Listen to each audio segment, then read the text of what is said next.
You hold it in your hands every day. That little piece of plastic, deep in your wallet, behind store loyalty cards and that forgotten dentist's business card. It shines.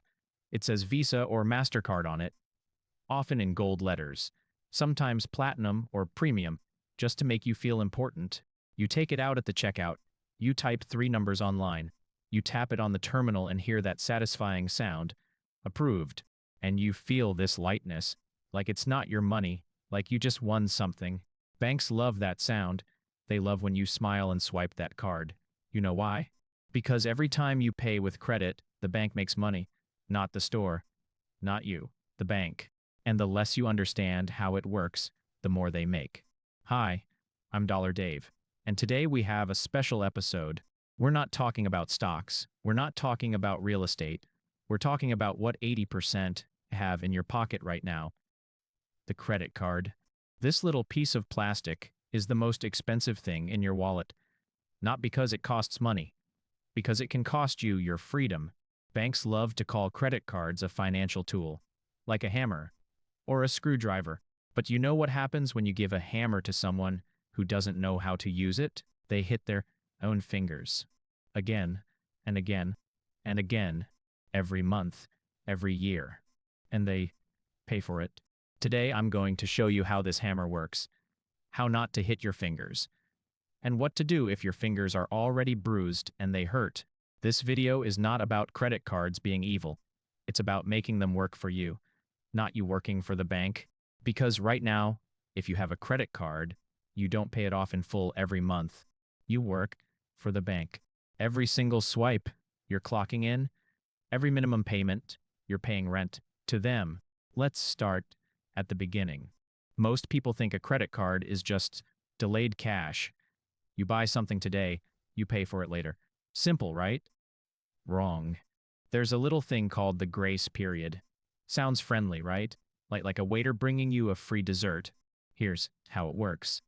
You buy something on January 1st for $100. Your billing cycle ends on January 30th. Your payment is due February 15th.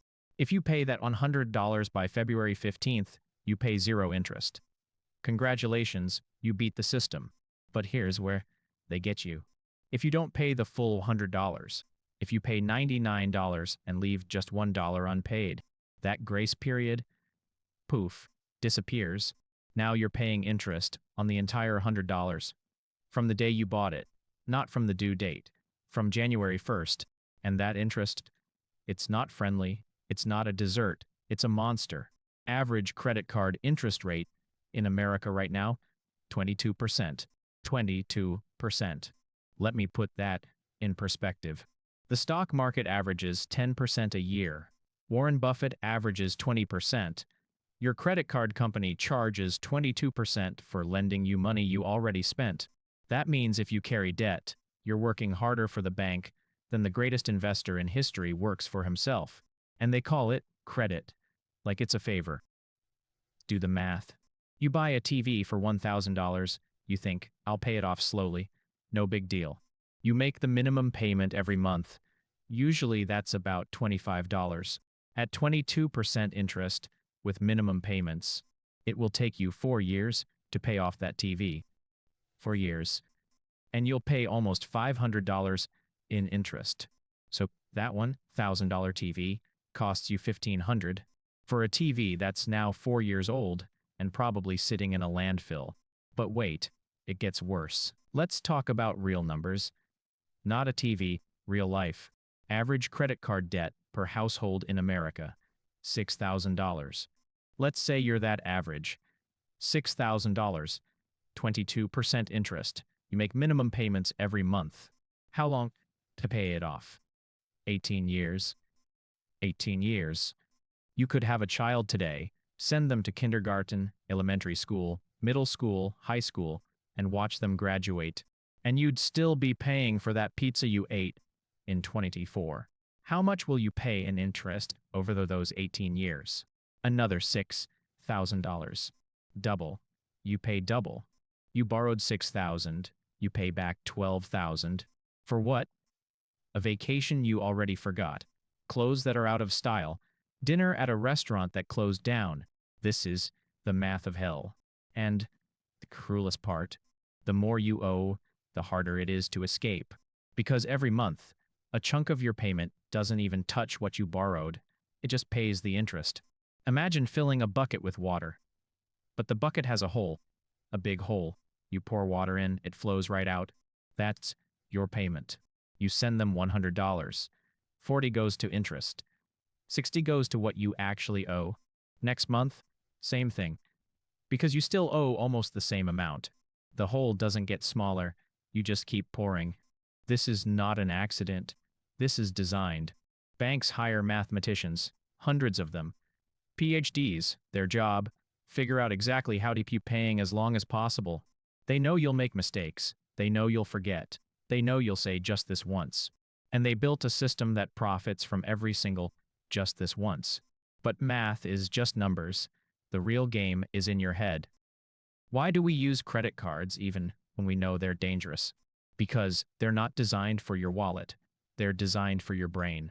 Trap number 1. The painkiller. When you pay with cash, your brain feels pain. Literally.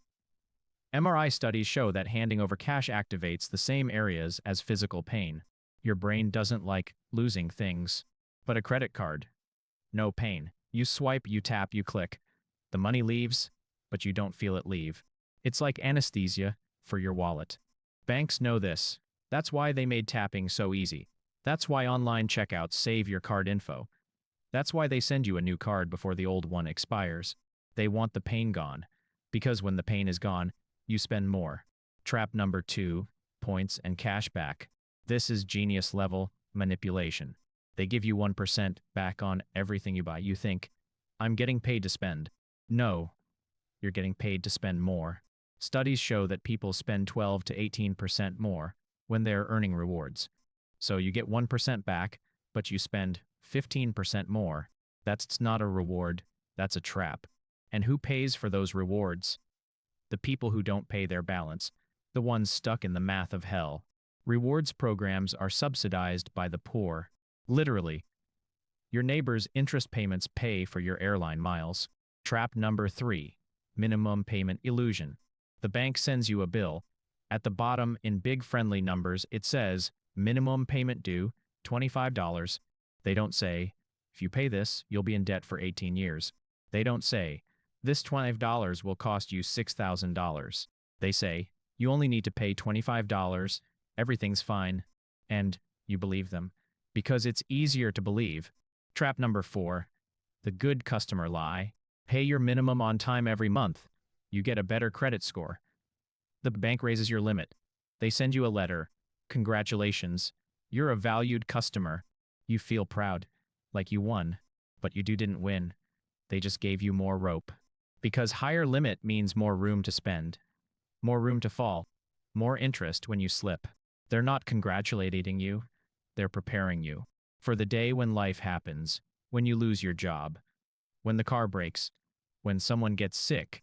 And then that rope, it becomes a noose. Let me tell you about Mike and Sarah. 2 friends, same age, same job, same salary. Both want a new TV, same model, same price, $1,000. Mike saves for 2 months, he eats at home, skips the fancy coffee, puts away $500 each month. 2 months later, he walks into the store, hands over cash, walks out with a TV, owns it completely. Sarah? She sees the TV on sale. 0% financing for 24 months. The sign is bright red. It's beautiful. She thinks, why wait? I can have it now. I'll pay it off slowly. It's 0%. She swipes her card, takes the TV home. Happy. Month 1. Minimum payment. Easy. Month 3. Car insurance bill hits. She pay minimum on the card again. Month 6. Her friend's wedding. New dress. Gift. Hotel. The card gets a workout. Month 12. The 0% period ends. She forgot to read the fine print. Now the interest kicks in. 22%. Month 18. She checks her balance. She owes $1,200 for a TV that now costs $800 new. She paid more. For longer. For something she already had. Mike? He's been saving every month. Putting that TV payment into a savings account. After 2 years, he has $1,200 saved, plus interest. He buys a new TV. Cash, still owns it. Sarah still owes $900. Same start, same salary, same TV, different ending. Mike isn't a genius. Sarah isn't stupid. Mike understood one thing. If you can't afford it today, you can't afford it. Not if you can't afford the payment. If you can't afford the whole thing. Because the payment is a lie. The TV costs $1,000, not $25 a month.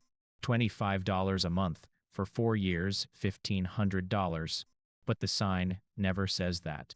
The sign says low monthly payments. The sign says buy now, pay later. The sign says 0% financing. The sign never says this will cost you double if you're not careful, because that doesn't sell TVs. So should you cut up all your cards, live in a cabin, pay only in gold coins? No. Credit cards aren't evil, they're tools. But tools have rules. Rule number 1, pay the full balance, every month. No exceptions. If you can't pay the full balance, you can't afford what you bought. Not you can afford the payment, you can't afford it, period. Set up automatic payment for the full statement balance, not the minimum, the full balance. If the money isn't there on the due date, that's a signal. A loud, painful signal that you're living beyond your means. Listen, that signal. Rule number 2, never spend more than you have in the bank. Treat your credit card like a debit card. If the cash isn't in your checking account, the card doesn't come out. Simple, brutal, effective. Rule number 3, 1 card, not 10. Every additional card is another chance to lose track, another due date to forget, another limit to overspend. Rule number 4, rewards are a bonus, not a reason. Don't buy something because you get points. Don't choose the more expensive item because it's on a bonus category. The points are not profit. They're a discount on money you already spent. If you wouldn't buy it for cash, don't buy it for points. Rule number 5, the 24-hour rule. Want to buy something over $50? Wait 1 day. Just 1 day. Sleep on it. In the morning, ask yourself, do I still want this? Or was it just a feeling? Half the time, you'll forget. The other half, you'll realize you don't need it. This one rule will save you more money than any cashback card ever could. Follow these 5 rules, and your credit card becomes what it should be: a convenience, a tool, a way to build credit without building debt. Okay, what if you're watching this and thinking, too late, Dave. I'm already in the hole. First, breathe. You're not alone. Millions of people are in the same place. Second, there's a way out. It's not easy, but it's simple.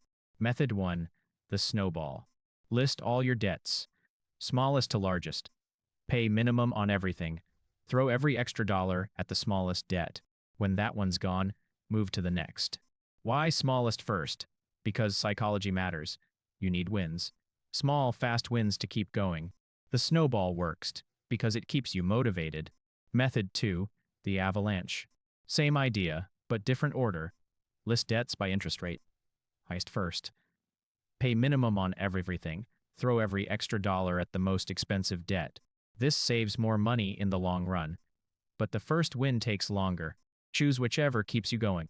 Math matters, but momentum matters more. Method 3, call the bank. This sounds crazy, but it works. Call your credit card company. Say these words: I'm struggling with my payments. Can you lower my interest rate? They might say no, but they might say yes. Millions of dollars in interest are forgiven every year just because people ask. Be one of those people. Method 4, balance transfer. Some cards offer 0% on balance transfers for 12 to 18 months. Move your debt there. Pay like crazy during that window. But read the fine print. There's usually a fee, 3 to 5%. And if you're 1 day late, the 0% vanishes, the interest comes back, all of it. This is not a solution. It's a tool. Use it wisely. Method 5, cut the card. If you can't control it, remove it. Literally take scissors and cut the card in half, not to be dramatic. Because if the card isn't there, you can't use it. Keep the account open for your credit score. But the physical card? Gone. You can't spend what you don't have. None of these methods are magic. They all require one thing: you stop adding to the debt. Because you cannot dig a hole and fill it at the same time. Stop digging, then start filling. Banks are not evil. They're not villains in suits, twirling mustaches, plotting your financial destruction. They're businesses. They sell a product. The product is money. And like any business, they want you to buy more of their product. For as long as possible, at the highest price possible. That's not evil. That's capitalism. The problem isn't the bank. The problem is that nobody taught you how their product works. Nobody explained the grace period. Nobody showed you the math of minimum payments. Nobody told you that buy now, pay later means pay more later. That's what I'm here for. Consider this your financial driver's ed. The credit card is a car. A fast, shiny, beautiful car. You can drive it to work, to the store, to visit family. It can make your life easier, better, faster. But if you don't know how to drive, if you ignore the rules, if you speed and text and forget to check the mirrors, that same car can kill you. Financially, slowly, painfully. So, here's your homework. 1. Check your last statement. Did you pay the full balance? If not, why not? 2. Calculate your real interest rate, not what they advertised, what you actually pay. 3. One purchase this week, wait 24 hours. Just one. 4. If you have debt, pick a method, snowball or avalanche. Start today, not Monday. Today. I'm Dollar Dave. I've been melted, reminted, spent, saved, lost, and found. I've seen empires rise and fall. I've seen people get rich and people go broke. The difference wasn't the card, it was the person holding it. Be the person who holds the card. Don't let the card hold you. Class dismissed. Go drive safely.